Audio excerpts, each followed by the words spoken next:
Graça e paz, amados irmãos internautas. Vamos à oração no dia de hoje, a oração diária com a qual nós vamos falar com o nosso Deus em espírito e em verdade. Ó soberano Deus e maravilhoso Pai, mais uma vez, ó Deus, nós glorificamos o Teu nome e exaltamos a Tua santíssima palavra. Te exaltamos porque Tu és santo e digno de toda honra, de toda glória, de todo o louvor, Senhor. Pois a Sua palavra, a Bíblia, é a revelação objetiva de Deus, da pessoa, da natureza, dos atributos, do pensamento e da ação de Deus. A Bíblia, meu Pai, ela fala de 4 pessoas. Ela fala do Pai, o Deus Jeová. Ela fala do Filho. Ela fala do Espírito Santo. E fala do nosso adversário. A Bíblia fala de 3 lugares específicos. Ela nos revela o céu. Ela nos revela a terra, onde nós vivemos. E ela nos revela um lugar tenebroso, horrível, horrendo, que é o inferno. A Bíblia, meu Deus, ela abrange 3 povos: judeus, ali Israel, os gentios e a igreja. Gentios são todos aqueles que não são judeus e nem igreja, os servos do Deus vivo. Mas a Bíblia também vai dizer de 2 destinos: salvação e perdição. E é por isso que nós oramos, é por isso que nós clamamos, nos humilhamos diante do Senhor.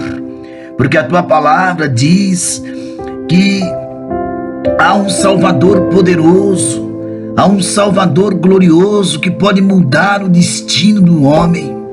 Porque o homem pode estar caminhando para a destruição, o homem, ele pode estar caminhando para a perdição, mas alguém poderoso para mudar o seu destino.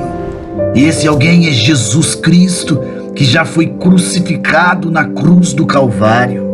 A Bíblia também fala de um único meio de salvação, pela graça, mediante a fé, e isso não vem de vós, é dom de Deus.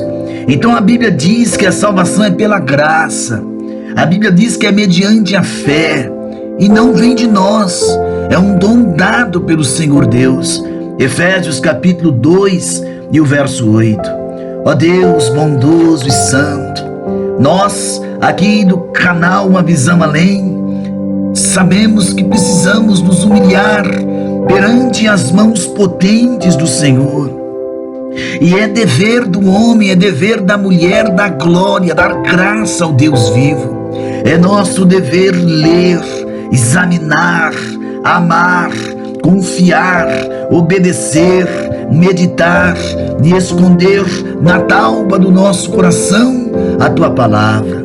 Pois é a palavra da graça, é a palavra da fé, é a palavra da reconciliação, é a palavra da verdade, é a palavra incorruptível, é a palavra de vida, é a palavra do Senhor. Meu Deus e Pai, aqui estamos nós clamando e suplicando a Tua compaixão, a Tua misericórdia, a Tua infinda compaixão, a Tua infinda misericórdia. A Bíblia diz para nós que se faz necessário buscar o Senhor enquanto podemos achá-lo, que se faz necessário invocar o Seu nome enquanto está perto, pois estamos vivendo sim dias de trevas, dias terríveis. O mundo está em convulsão, a violência aumenta, a rejeição a Deus aumenta, a promiscuidade, a prostituição, as práticas malignas. Mas tudo isso é o cumprimento da Tua palavra. Porque a Bíblia, meu Deus, lá no livro de Gênesis a Apocalipse, ela descreve a pessoa de Jesus. Ela descreve a grandiosidade deste Deus maravilhoso. De Gênesis a Apocalipse, em Gênesis, o descendente da mulher, Jesus é. Em Êxodo, o Cordeiro Pascual. Em Levítico, o sacrifício expiatório. No livro de Números, ele é a rocha ferida. Em Deuteronômio, ele é o profeta maior.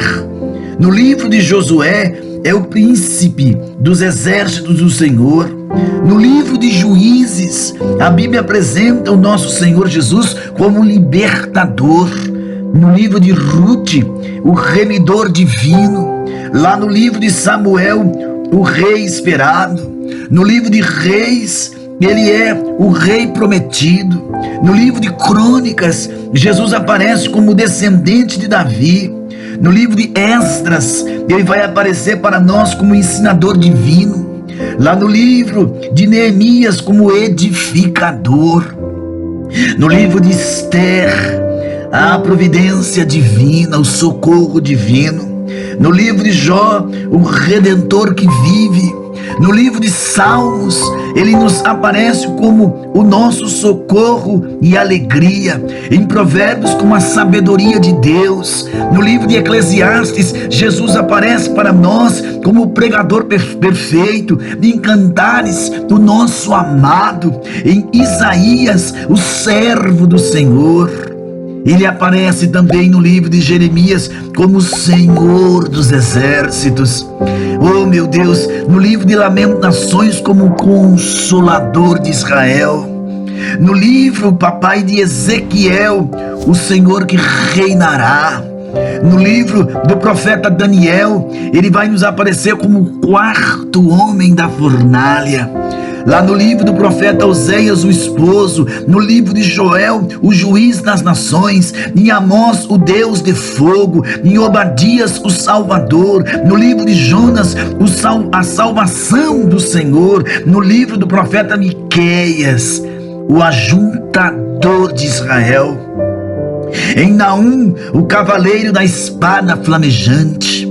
No livro de Abacuque, ele aparece para nós como o puro de olhos. Sofonias, o pastor de Israel. Ageu, o que faz tremer os céus e a terra. No livro de Zacarias, o renovo. No livro de Malaquias, o anjo do concerto. Mas no livro de Mateus, já no início dos evangelhos, o rei. Em Marcos, o servo. Em Lucas, o filho do homem. Em João, o filho de Deus. Em Atos dos Apóstolos, vai aparecer como o Cristo ressurgido. No livro de Romanos, a justiça de Deus. No livro de 1 Coríntios, o Cristo crucificado. No livro de 2 Coríntios, a imagem de Deus. Em Gálatas, o Cristo que liberta. Em Efésios, a cabeça da igreja. Em Filipenses, o meu viver. Em Colossenses, o homem perfeito. Oh, que maravilha! Em Tessalonicenses, o Senhor que virá. Em Timóteo, o mediador entre Deus e os homens. Não é a Maria, é Jesus Cristo. Em Tito, ele é o nosso Salvador. Em Filemão, o doador do bem. Em Hebreus, o sacerdote eterno. Em Tiago, o legislador. Em 1 Pedro, o rei. Em 2 Pedro, o nosso Senhor. Em 1 João, o Cristo vivo. Em 2 João, filho do Pai. Em 3ª epístola de João, a verdade. Oh, que maravilha! Em Judas, aquele livro antes do Apocalipse, o único dominador e Senhor, não há outro, mas no Apocalipse, ele é o Alfa e é o Ômega, é o princípio e o fim. Ó Deus tremendo, ó Deus maravilhoso, a Bíblia nos revela a relação a Jesus. A Bíblia divide em 5 partes, a preparação. Lá no Antigo Testamento, Deus preparando o mundo, a manifestação, os 4 evangelhos tratam da manifestação de Jesus ao mundo.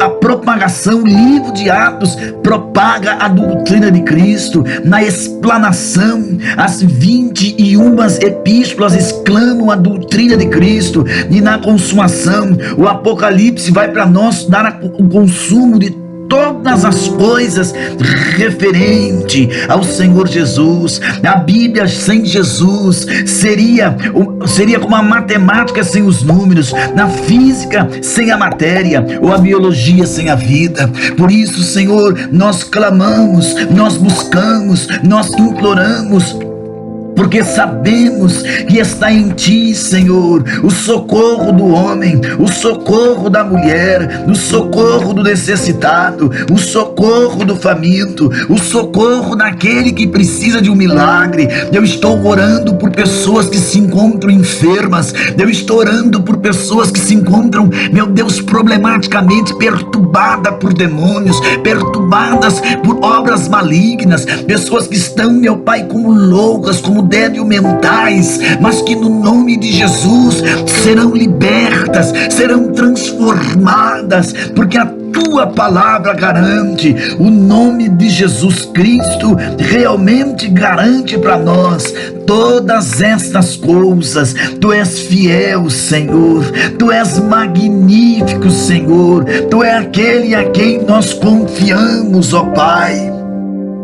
Ó Deus da minha salvação, ó Deus da cura, do milagre, das transformações, vivifica a fé desta pessoa que ora conosco, todos os nossos irmãos internautas que estão orando conosco aqui agora, no canal Uma Visão Além, Senhor. Meu Pai, aonde houver uma pessoa enferma, cura esta alma. Aonde houver uma pessoa, meu Pai, angustiada, repreende esta angústia, repreende este martírio. Meu Pai, aonde houver uma pessoa pensando em suicídio, que esse espírito de morte seja repreendido, que esse espírito de loucura seja repreendido, aleluia.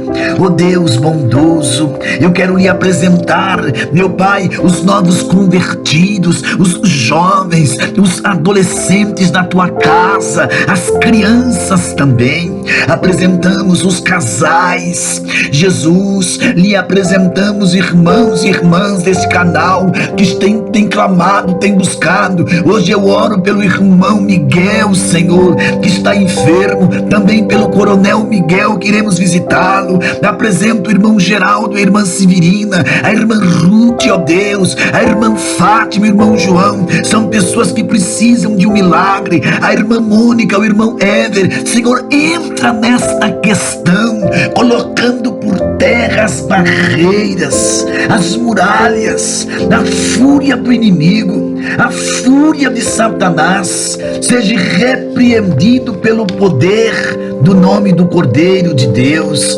Senhor Jesus. Ó Deus da nossa salvação, não rejeites o nosso clamor. Senhor, apresentamos hospitais, os enfermos, os que estão entubados, os que estão sofrendo com enfermidades. Apresentamos a nação brasileira. Jesus, coloca Tuas mãos na mente desses homens que comandam os poderes da República, o presidente do Senado, do Congresso, do Superior Tribunal Federal. Senhor, existe vida sofrendo. Lhe apresentamos os guetos, as ruas, as vielas dos bairros pobres, a Tua seara que é gigante, a Ásia, a África, a Oceania, a Europa, a América, desde lá do Alasca até aqui embaixo no Uruguai. São vidas, Pai Santo. Levanta uma geração de adoradores, uma geração de homens de Deus, de verdadeiros crentes, de verdadeiros servos, porque o tempo do fim se aproxima. Levanta, meu Deus, os ceifeiros da última hora. Mais uma vez, antes de encerrarmos a oração, apresento todos os casais, que o espírito de separação, de adultério, de divórcio, de contenda saia desta casa. O espírito do vício, do álcool, das drogas seja repreendido na vida deste filho, deste adolescente, deste esposo, desta esposa. Apresentamos, ó Deus, os novos convertidos, os crentes, todas as denominações, todos os pastores, todos os nossos irmãos que congregam em diversas denominações. Lhe apresento os enfermos, os desempregados, meu Senhor. Abre porta para o desempregado. Lhe apresentamos os presidiários também. Ó Deus, atende o nosso clamor. Levanta os caídos espiritualmente, desperta os que dormem, nos tire da inércia. O que é inércia, Senhor? É estarmos estagnados, é estarmos parados, é estarmos, meu Deus, acomodados. Tira-nos da rede da sonolência, do comodismo, e desperta para uma vida viva de oração, para uma vida viva cheia do Espírito de Deus. Eu lhe apresento todos os irmãos inscritos no canal Uma Visão Além, que eles possam serem revestidos, os enfermos curados, os perturbados libertos, os casais abençoados, no nome do Senhor Jesus Cristo. Pai, é o que nós te pedimos. Vamos então, queridos, papai, é o que nós te pedimos, em nome de Jesus. Queridos irmãos, vamos então hoje falar um pouquinho sobre o fim está próximo. Não é uma mensagem para te assustar, não é uma mensagem para tirar a tua paz, não é. É uma mensagem de alerta dos juízos de Deus, dos juízos que virão, e as pessoas estão se esquecendo que está próximo. Sei que ninguém gosta de falar em morte, especialmente na sua própria morte, mas quero pedir que você hoje faça uma exceção e pense nesse assunto que nós vamos tratar hoje aqui agora. Mas não pense na morte como algo que vai acontecer daqui a muitos anos. Imagine que você foi ao médico ver o resultado, ver os resultados, dos seus exames, e o médico lhe disse: você só tem 6 meses de vida. Um exemplo. Pergunta: o que é que eu faço? A pergunta é a seguinte: o que é que eu faço? A seguinte: como é que você vai viver esses seus últimos meses de vida? Não sei, eu não sei quanto a você, mas eu iria querer passar o máximo de tempo com as pessoas que eu amo e fazer aqueles passeios que nunca fizemos.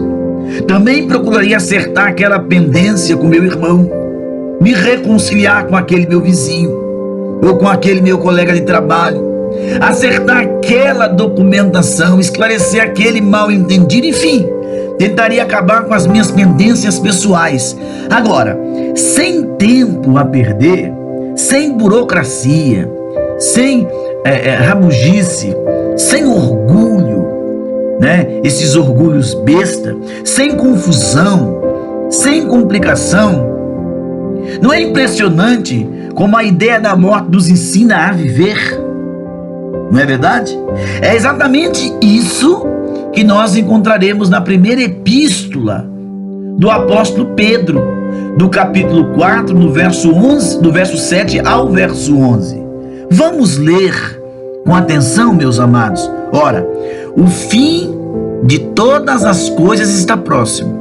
Sede, portanto, criteriosos, sóbrios, a bem das vossas orações. Acima de tudo, porém, tente amar intenso uns aos outros, porque o amor cobre multidão de pecados. Sede mutuamente hospitaleiros, sem murmuração. Servi uns aos outros, cada um conforme o dom que recebeu, como bons dispenseiros da multiforme graça de Deus. Se alguém fala, fale de acordo com os oráculos de Deus. Se alguém serve, faça na força de que Deus supre, para que em todas as coisas seja Deus glorificado por meio de Jesus Cristo, a quem pertence a glória e o domínio pelos séculos dos séculos. Amém. Esse é o verso que nós lemos, os versos que nós lemos. Quando o imperador Nero desencadeou uma perversa perseguição contra os cristãos lá por volta de 66 depois de Cristo, muitos se viram obrigados a fugir para as mais remotas regiões do Império Romano, meus amados. Porém, esta fuga não os livrou completamente do ódio do imperador e dos seus súditos. O apóstolo Pedro, prevendo que muitos iriam morrer, inclusive ele mesmo, alerta que o fim de todas as coisas está próximo. E num complemento absolutamente natural, ele passa a exortá-los a viverem suas vidas sob a perspectiva da morte iminente. E certamente eu e você não estamos nas mesmas condições que os cristãos daquela época. Não estamos, não. Nem seu médico disse-lhe que você tem apenas 6 meses de vida, mas com certeza você vai concordar comigo sobre alguma coisa aqui, que nenhum de nós sabemos exatamente quando iremos morrer. Nós não sabemos. Crianças e jovens morrem sim. Pessoas saudáveis também morrem sim. Pessoas que raramente pensam na morte morrem também. A vida humana é tão breve, tão passageira, irmãos, que não há exagero algum em afirmar que o fim está próximo. O Salmo 90 diz que a nossa vida é um conto ligeiro e que o máximo que a gente chega é 70 anos, e aquele que por sua robustez passar dos 70, o melhor que ele colhe é enfado e canseira. Então, sabendo que o fim está próximo, como a Bíblia nos exorta a viver? Primeiro, sejamos criteriosos, é o que a Bíblia fala. A palavra aqui traduzida como criteriosos é o termo grego spórnio, que significa mente sã. Sejamos criteriosos no lar, no cumprimento das promessas que fizemos ao nosso cônjuge e aos nossos filhos, na honestidade e transparência, queridos, nos relacionamentos, nas regras que criamos, na dedicação, no amor e etc. E por aí vai. Quantos maridos não são fiéis? Quantas esposas não são fiéis? Criteriosos lá no nosso trabalho, no cumprimento das normas da empresa, nos relacionamentos, na hora de prover ou rebaixar alguém, na hora de contratar ou despedir, na hora de pagar os salários, e por aí vai. Criteriosos nos negócios, na leitura dos documentos antes de os assinar, na hora de fazer ou quitar dívidas, na hora de ser fiador de alguém, por aí vai, etc. Criteriosos na fé, rejeitando os ensinos antibíblicos. Líderes, igrejas e religiões que se desviaram da verdade de Deus, a verdade revelada em sua palavra, a Bíblia, denunciando os falsos profetas, não dando dinheiro para os mercenários da fé, apegando-nos com coragem à verdade, queridos irmãos, seguindo e servindo nosso Senhor Jesus com firmeza, porque o fim está próximo. Portanto, sejamos criteriosos. 2. Se nós vamos ser criteriosos, nós precisamos ser sóbrios a bem das nossas orações. A palavra aqui traduzida como sóbrios é o termo grego nepo, que significa bem equilibrado, autocontrolado. Não comamos, bebamos, nem durmamos demais. Não sejamos preguiçosos, nem trabalhemos demais. Se alguém pisar no seu calo, conte até 10, querido irmão. Se a raiva não passar, conte outra vez, querido. Não se deixe levar por vícios e pelas fraquezas da carne. Não gaste mais do que você ganhe. Seja sóbrio. Alguém poderia pensar: bom, já que o fim está próximo, deixe-me aproveitar a vida, ou o resto dela, ou pelo menos. Mas esse raciocínio, meus irmãos e irmãs, apesar de aparentemente lógico, é um completo engano para a pessoa que pensa assim. Ao mesmo que você tenha certeza de que irá direto para o sofrimento eterno, lembre-se, Deus é santo, requer santidade dos seus filhos. Dizer que o fim está próximo é o mesmo que dizer: em breve eu e você iremos nos apresentar diante dele. Iremos prestar contas para Deus. Não é porque uma pessoa morreu sem Cristo, sem a salvação, que ele não vai prestar conta. Ele vai prestar conta. A Bíblia diz que todo joelho vai se dobrar. Então, não brinque com a vida futura. Não brinque com a vida pós-morte. Tem muito crente dentro da igreja brincando com as coisas de Deus. Tem crente falso, crente hipócrita, crente que não fala com crente que não dá paz para crente, troca de calçada para não falar com outro irmão. Nós estamos vivendo, irmãos, um tempo em que as pessoas não estão zelando da sua própria alma. Além disso, o apóstolo Paulo nos exorta a sermos sóbrios além das nossas orações. Deus não ouve as orações das pessoas que vivem de forma desequilibrada. Não porque ele não queira atendê-lo, mas porque não adianta nada. Mesmo que Deus desse 1 milhão para aquele que se endividou por não saber se controlar, dentro de alguns dias, Deus teria que lhe dar mais 1 milhão, pois ele certamente estaria endividado de novo. E o seu problema não é a falta de dinheiro, é sim a sua impossibilidade em gastar. Ele não tem um equilíbrio, ele não é uma pessoa sóbria, né? Então o fim está próximo. Portanto, sejamos sóbrios no viver. Tenha equilíbrio, irmão e irmã. Vigia com o que fala. Corra da fofoca. Às vezes dentro da igreja, quando a gente fala igreja, né, dentro da denominação que você congrega, às vezes tem aquelas panelinhas de um grupo de senhoras, de um grupo de jovens. Fuja disso. Fuja de calúnias, fuja de coisas que não agradam a Deus. Terceiro ponto, acima de tudo, porém, tenhamos um intenso amor uns para com os outros. No perdão irrestrito, perdoar, irmãos. Na hospitalidade sem murmuração, irmão. No serviço, né?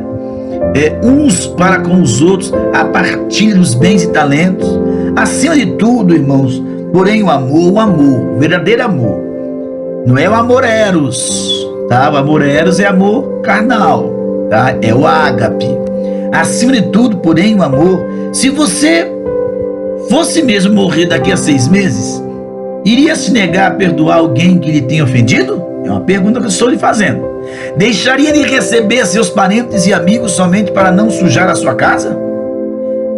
E caso os recebesse, depois iria ficar reclamando disto e daquilo, ou desta ou daquela situação? Então, querido, deixaria de dar uma cesta básica a uma viúva pobre que batesse a sua porta, ou dar abrigo a um viajante que ficou sem dinheiro no meio da viagem?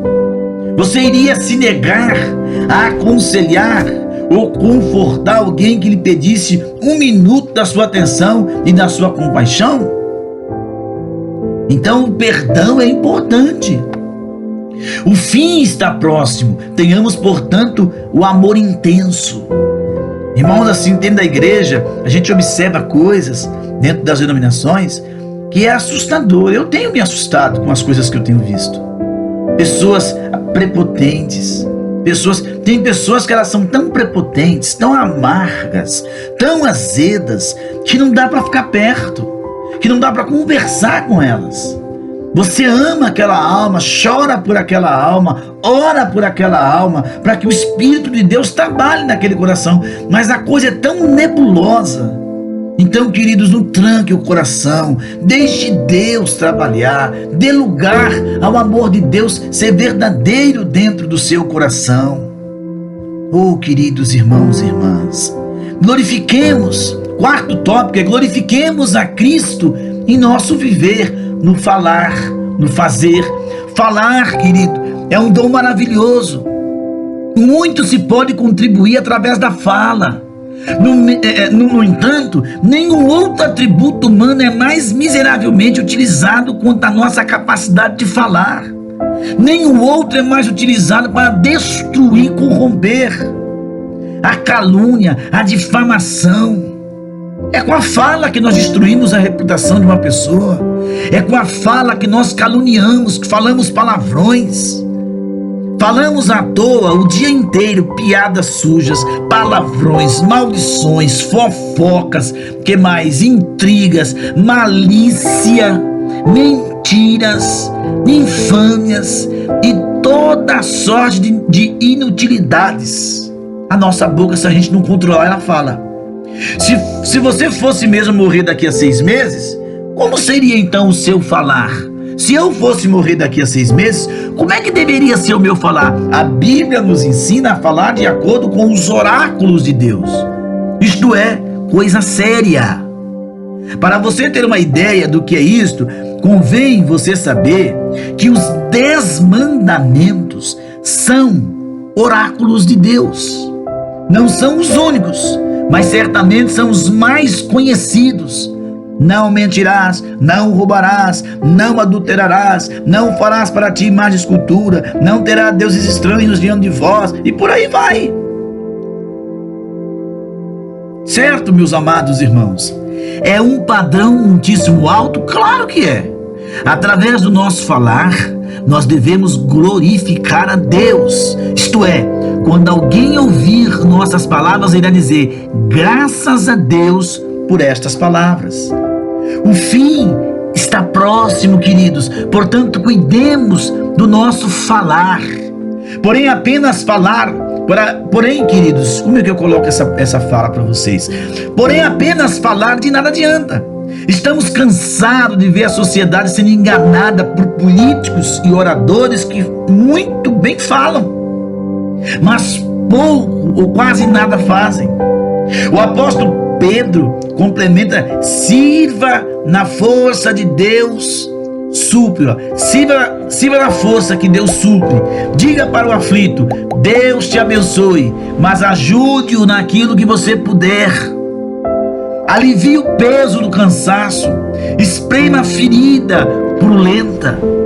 Estenda, irmãos, a mão ao desesperado. Varra a casa do doente acamado. Cuide dos filhos da mulher que está internada. Dê banho nos idosos incapazes. É só uns exemplos que eu estou dando para os meus irmãos. Também é um padrão muitíssimo alto, eu sei que é. Através do nosso serviço ao próximo, devemos glorificar a Deus. Isto é, quando alguém for beneficiado pelo nosso serviço, irá dizer: graças a Deus por esta pessoa existir na minha vida. Então, queridos, o fim está próximo, portanto, servimos a Deus na força de Deus, na força que Deus está nos dando. Vamos recapitular? O fim está próximo, portanto, sejamos criteriosos, sejamos sóbrios, a bem das nossas orações. Acima de tudo, portanto, tenhamos intenso amor uns para com os outros. Glorifiquemos a Cristo em nosso viver, no falar e no fazer. Que Deus seja louvado, meus amados. Que Deus abençoe a todos, queridos. Que todos fiquem na doce paz do Senhor Jesus. Tá bom, queridos? Graça e paz. Tenham aí um dia de muita paz, de muita alegria, em nome de Jesus Cristo.